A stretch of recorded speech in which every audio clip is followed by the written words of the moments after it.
என் அன்பான சாய் சொந்தங்கள் அனைவருக்கும் வணக்கம். மீண்டும் உங்களை சந்திப்பதில் மிகுந்த மகிழ்ச்சி அடைகிறேன். நான் வேலை வெட்டி இல்லாதவன். உண்மையிலே நான் வேலை வெட்டி இல்லாதவன். நான் சும்மா நம்ம ஃபோன் நம்பர் போட்டு நான் ஃபோன் எடுத்து பேச மாட்டேன்.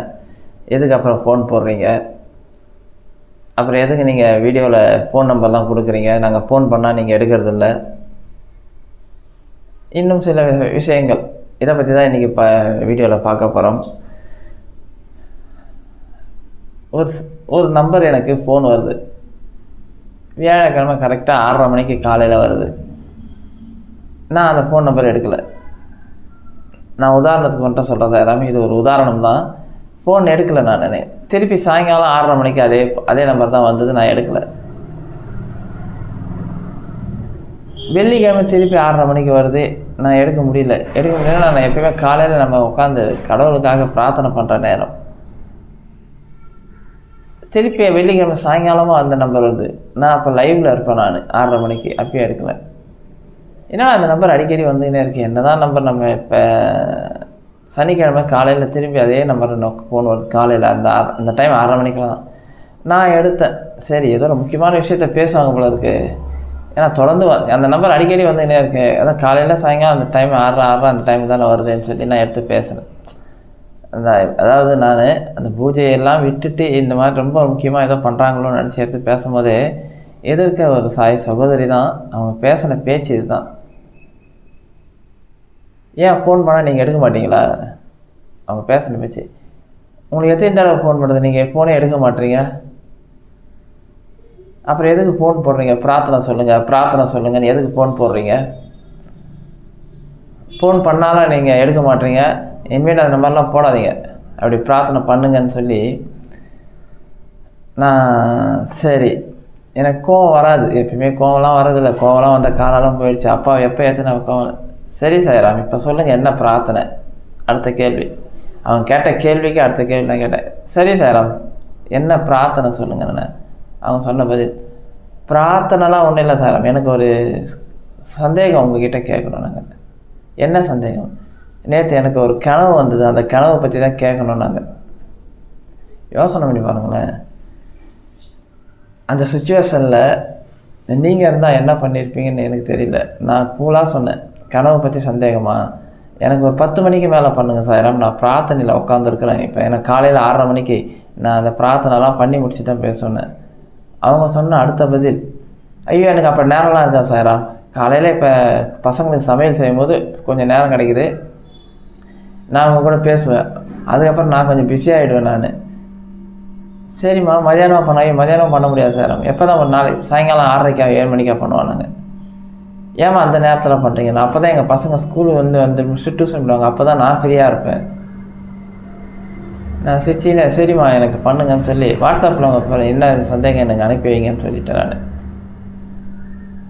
உண்மையிலே சாய்ராம், அப்போ அவங்களுடைய நோக்கம் என்னென்னா, நான் ஏதோ வேலை வெட்டி இல்லாதவங்க போலவும், அவங்க தான் ரொம்ப பிஸியாக இருக்கிற போலவும், அவங்க அந்த டைமில் தான் அவங்க பேசுவாங்க. அவங்க பேசுகிற டைமில் நாம் எடுத்து பேசிடணும். இல்லைனா நம்ம ஃபோன் நம்பர்லாம் போடக்கூடாது, பிரார்த்தனைக்காக போடுங்கன்றதெல்லாம் போடக்கூடாது. வாட்ஸ்அப்பில் எனக்கு அவங்க சில மெசேஜ்கள் அனுப்புனாங்க. நான் அவங்களுக்கு திருப்பி ஒரே ஒரு மெசேஜ் தான் அனுப்பிச்சேன். இந்த சந்தேகம் உங்களுக்கு தீர்க்கணும்னா கீழே ஒரு ஜிபே நம்பர் அனுப்புகிறேன், அதில் 500 ரூபா கொடுத்தா தான் அந்த சந்தேகத்துக்கான பதில் சொல்ல முடியும், இல்லைனா எனக்கு சொல்ல மாட்டேன். ஏன்னா என் கூட பேசுகிறதுனா கூட நீங்கள் பணம் கொடுத்தா தான் பேச முடியும். ஏன்னா என்னுடைய வேல்யூ அந்த மாதிரி. நான் காலையில் எழுந்து பூஜை பண்ணுறேன். நீங்கள் பண்ண நேரம் எல்லாமே காலையில் பூஜை பண்ணுற நேரம், 4லேருந்து 6 மணி வரைக்கும் பூஜை பண்ணுற நேரம், ஈவினிங் அந்தமாரி 6லேருந்து 7:30 மணி வரைக்கும் பூஜை பண்ணுற நேரம், நீங்கள் பண்ண நேரம் எல்லாம் பூஜை பண்ணுற நேரம். அந்த வேல்யூபிளான நேரத்தில் உங்கள் கூட என்னால் பேச முடியாது. உங்களுக்கு நான் கீழே ஒரு ஜிபே நம்பர் தரேன், எந்த சந்தேகம் இருந்தாலும் அந்த பணம் கட்டிட்டு 500 ரூபா கட்டுங்க. நான் சாதாரணமாக சொல்ல 500 ரூபா கட்டிட்டு தான் நீங்கள் எங்கள் கூட பேசணும். அப்படி பேசினா தான் உங்களுக்கு நான் பதில் கிடைக்கும், இல்லைனா என் கூட பேச வேண்டாம் அப்படின்னு சொல்லி மெசேஜ் அனுப்பிச்சி விட்டேன். நான் பொதுவாக அந்த மாதிரி யாருக்கும் பண்ண மாட்டேன். ஆனால் இனி இப்படி பண்ணலாமான்னு கூட என் மனசில் தோண ஆரம்பிச்சிருச்சு. காரணம் என்னென்னா சாய்ராம், நாம் எல்லாமே ஃப்ரீயாக சொல்லும் போது அதுக்கு வேல்யூ இல்லாமல் போயிடுதோன்னு எனக்கு சந்தேகமாக இருக்குது. இவர் எந்த நேரத்தில் வேணாலும் கான்டாக்ட் பண்ணலாம், இவர் என்ன பண்ண போகிறாரு, நமக்கு ஓய்வு நேரத்தில் பண்ணலாம், ஏன்னா கரெக்டாக நம்ம பூஜை பண்ணும்போது 6:30 மணிக்கு வரும், ஈவினிங் 6:30 மணிக்கு வரும். நம்ம வியாழக்கிழமை பிஸியாக இருப்போம், அந்த நேரத்தில் ஃபோன் பண்ணுவாங்க, மற்ற நேரத்தில் பண்ண மாட்டாங்க. ஏன்னா இவர் எப்போ வேணாலும் தான் எடுப்பார், இவருக்கு என்ன வேலையாக வெட்டியா அப்படின்னு நினச்சிக்கிறவங்களுக்காக மட்டும்தான் இந்த வீடியோ. உண்மையிலேயே சொல்கிறேன், எனக்கு 24 மணி நேரம் பத்தாவது சாயிரம். கடவுள் கொடுத்த இந்த 24 மணி நேரத்தில் நான் என்னுடைய தூக்கத்தை குறைச்சி, நான் என் தூங்குகிற நேரத்தை குறைச்சேன். உண்மையிலே நான் 4 மணி நேரம் இல்லை 5 மணி நேரம் தான் அதிகபட்சமாக நான் தூங்குறது, அதிகபட்சமாக நான் சொல்கிறது. ஏன்னா நான் படுக்கிறதே 12 ஆகிடும், திருப்பி 4:30 மணிக்கு எழுந்துப்பேன், சில நேரங்கள் 5 மணிக்கு எழுந்துப்பேன். அதை நான் இன்றைக்கி இப்போ வீடியோ போடும்போது மணி 5. ஏன் இந்த வீடியோ காலையில் போடுறேன்னா, இது இப்படி நிறைய பேர் நினைப்பாங்களோ இவர் சும்மா எப்போ வேணாலும் பண்ணலாமோன்னு. உண்மையிலே எனக்கு 24 மணி நேரம் பத்தலை. என் தூக்கத்தை குறைச்சி மிச்ச நேரத்தில் எல்லா வேலைகளும் செய்வதற்காக தான் நான் பயன்படுத்தி கொண்டு இருக்கிறேன். உங்களுக்கெல்லாம் 24 மணி நேரம் பத்துதுன்னா ஓகே. ஆனால் உண்மையிலே கடவுள் எனக்கு இன்னும் ஒரு 10 மணி நேரம் எக்ஸ்ட்ரா தரலாம். ஒரு நாள் 34 மணி நேரம் இருந்தால் கூட ஓகேவாக இருக்கும்னு தோணுது. சென்னையில் நம்ம பிரார்த்தனை மையத்தில் இங்கே நான் வேலை பார்க்கணும், என் தாய் தந்தையரை வயசானவங்களை பார்க்கணும், என் மகளை பார்க்கணும். நான் கூடியப்பூண்டியில் போனோன்னா அங்கே பூஜைகள் நடக்கணும், அங்கே அன்னதானம் பண்ணணும். சென்னையில் இருக்கிற பிரார்த்தனை மையத்திலே அன்னதானம் நடக்கணும். அது நடப்புற நம்மளுடைய இப்போ குருஸ்தான் கட்டின்னு இருக்கிறோம். அந்த வேலைகளில் என்னுடைய வேலைகள் கவனங்கள் சுற்றி கொண்டு இருக்கும். உண்மையிலே ஷெடியூலான வேலைகள் நிறையா இருக்குது. அது நடப்புற நிறைய பேர் என்னை பார்க்க வருவாங்க, அவங்க கூட நான் பேசணும். சில பேர் ஃபோனில் பேசுவாங்க, வர முடியாதவங்க, அவங்க கூட பேசணும். யோசனை பண்ணி பாருங்கள், நான் எவ்வளவு ஷெடியூலாக இருப்பேன்னு. இன்னொரு சாய் சகோதரி எனக்கு வாட்ஸ்அப்லேயே அனுப்பியிருந்தாங்க, சாயனா உங்கள் கூட தான் என்னால் ஃப்ரீயாக பேச முடியுது. அவங்களாம் வெளியே எங்கேயும் அருள் வாக்கு சொல்கிற இடத்துலாம் போயிட்டு தான் வந்திருக்கிறோம். அவங்க இன்ஸ்டாலாம் நிறையா பார்த்துருப்பாங்க பொழுது. அருள் வாக்கு பண்ணுறேன், அவங்க ஒரு கேள்விக்கு தான் பதில் சொல்லுவாங்களாம். அடுத்த கேள்வினா நீங்கள் எனக்கு ஜிபே நம்பரில் பணம் அனுப்புங்க, அப்போ தான் உங்களுக்கு பதிலே சொல்ல முடியும்னு மெசேஜ் அனுப்பிச்சிடுவாங்களாம். எனக்கு உண்மையிலே அப்படி இருந்தால் கூட பரவாயில்லையோன்னு தோண ஆரம்பிச்சிச்சு. காரணம் என்னென்னா, நாம் எல்லாத்தையுமே நம்ம நேரத்தை, ஏன்னா நேரம் செய்கிறோம். நான் பணம் கூட எவ்வளோ நாளும் சம்பாதிக்க முடியும், ஆனால் நேரத்தை என்னால் சம்பாதிக்க முடியாது. இந்த ஒரு நிமிஷத்தை நான் மிஸ் பண்ணிட்டேன்னா அதுக்கப்புறமா என்னால் அந்த நேரத்தை சம்பாதிக்க முடியாது. அதான் காலம் பொன் போன்றதுன்னுவாங்கல்ல, உண்மையிலே உண்மைதான் அது. எனக்கு காலம் பொன் போன்றது. அந்த காலத்தை நேரத்தை நான் சரியாக பயன்படுத்தினே வரணும். இந்த சில பேர் ஃபோன் பண்ணுவாங்க, சாயண்ணா உங்கள் கூட பேசினா ரொம்ப மன நிம்மதியாக இருக்குதுன்னு சொல்லுவாங்க. சில பேர் நீங்கள் ஃபோன் எடுத்து பேசினா எனக்கு சந்தோஷம், நான் எடுத்து பேசுவேன் சில நேரங்களில். இல்லையா சில பேர் சாயண்ணா உங்கள்கிட்ட சொல்லிட்டா எனக்கு பிரச்சனை தீர்ந்துடுது, ஓகே நான் எடுத்து காது கொடுத்து கேட்பேன்.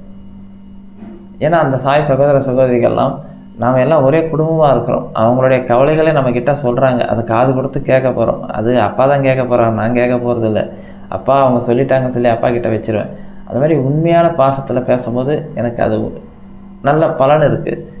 இப்படி என் வீடியோ எதையுமே பார்க்காம ஏதோ ஒரு வீடியோ பார்த்துட்டு எடுத்து பேசிட்டு இப்படி பேசும்போது மனசுக்குள்ளே பெரிய ஒரு சிக்கல் தோணுது. நம்ம பண்ணுறது சரியா தப்பான்னு. அப்பா சொல்லிட்டாரு, அது அப்பா சொல்கிறது தான் நடக்கும், நான் தோன்றதெல்லாம் வேறு விஷயம். எனவே என்னுடைய பொன்னான நேரத்தை நீங்கள் யாரும் வீணடிக்க வேண்டாம். உங்களுக்குன்னு ஃபோன் பண்ணுறதுக்கான நேரத்தை நான் பல முறை சொல்லியிருக்கிறேன். காலையில் தயவு செஞ்சு பண்ணாதீங்க, ஈவினிங்கும் பண்ணாதீங்க. நான் கோயிலில் இருக்கிற நேரம். அதேமாதிரி வியாழக்கிழமைக்கு உங்களுடைய பிரார்த்தனைனா கரெக்டாக வியாழக்கிழமை பண்ணாதீங்க, அதுக்கு முன்னாடியே பண்ணுங்கள். புதன்கிழமை பண்ணுங்கள், அந்த வாரத்தில் எப்போ வேணாலும் பண்ணுங்கள். அதேமாதிரி நீங்கள் திருப்பி சாயனா உங்களுக்கு நான் ஞாபகப்படுத்தணும்னா வேண்டாம், ஒரு முறை சொல்லிட்டா போதும். நான் அதை அப்பா முன்னாடி எழுதி வச்சுருவேன், என் மனசில் எப்பயுமே பதிஞ்சு வச்சுருவேன். அப்பா பாதத்தில் எப்பயுமே உங்கள் பிரார்த்தனை இருக்கும். ஏன்னா ஒரு பிரார்த்தனையை சில பேர் திரும்ப திரும்ப திரும்ப திரும்ப சொல்லிக்கினே இருப்பாங்க. கண்டிப்பாக அப்படியே நீங்கள் சொல்ல வேண்டிய அவசியம் இல்லை. ஒரு முறை சொல்லிவிட்டு அந்த பிரார்த்தனை அப்பா பாதத்துக்கு போயிடும். அது நிறைவேற வரைக்கும் தொடர்ந்து பிரார்த்தனை பண்ணுவோம் சாயிரம். அதான் உண்மை. நான் உண்மையிலே சொல்கிறேன், எனக்கு 24 மணி நேரம் பத்தாது. இந்த இடத்துல நீங்கள் உட்காந்து பார்த்துருந்தீங்கன்னா தெரியும், நீங்கள் உங்கள் குடும்பத்தை பற்றி மட்டும் யோசனை பண்ணுவீங்க. நான் உண்மையிலே என் குடும்பத்தை தவிர மற்றது எல்லாத்தையும் யோசனை பண்ணி கொண்டு இருக்கிறேன் அப்பாவோட ஆசீர்வாதத்தோடு. ஏன்னா எல்லோரும் நல்லா இருக்கணும்னு நினைக்கிறது தான் சத்குருவோட ஆசை. சத்குருவுக்கு சேவை செய்கின்ற என்னோடய ஆசையும் அதுதான்.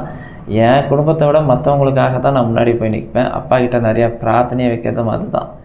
எனவே என்னுடைய நேரத்தையும் யாரும் வீணடிக்க வேண்டாம். ரொம்ப முக்கியமான விஷயமா இருந்தால் மட்டும் ஃபோன் பண்ணுங்கள். மற்றபடி வாட்ஸ்அப்பில் மட்டும் தொடர்பு கொள்ளுங்கள். ரொம்ப ரொம்ப ரொம்ப ரொம்ப ரொம்ப நல்லது.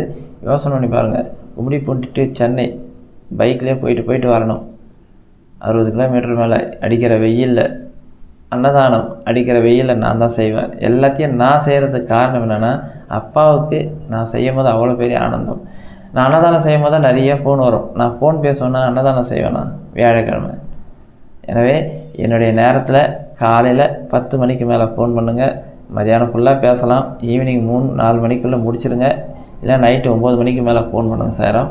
அது கூட முக்கியமான விஷயமாக இருந்தால் ஃபோன் பண்ணுங்கள். கண்டிப்பாக என்னுடைய நேரத்தை யாரும் வீணடிக்க வேண்டாம். எனக்கு இன்னும் நிறைய வேலைகள் அப்பா கொடுத்துருக்கிறார். இது குருஸ்தான் மட்டும் இல்லை, இன்னும் நிறைய வேலைகள் அது ஒன்றா செய்கிறதுக்கு. ஏன்னா இந்த வாட்டி குழந்தைங்களுக்கு ஸ்கூல் போகும்போது நோட்டு புத்தகம் அது கொடுக்கறதுக்கான வேலைகள். எனவே அந்த வேலைகள் எல்லாம் தொடர்ந்து நடைபெற்று கொண்டிருப்பதால் என்னுடைய நேரத்தை நீங்கள் யாரும் எடுத்துக்கக்கூடாது. அதுதான் உங்கள்கிட்ட தாழ்மையோடு கேட்டுக்கிறேன். நான் வேலை வெட்டி இல்லாதவங்கள நிறைய பேருக்கு வேலை கொடுக்கக்கூடிய சக்தியை அப்பா எனக்கு கொடுத்துருக்கிறார். கண்டிப்பாக அதுக்கான வேலைகளும் அப்பா தொடங்கியிருக்கிறார். ஓம் சாய்ராம்.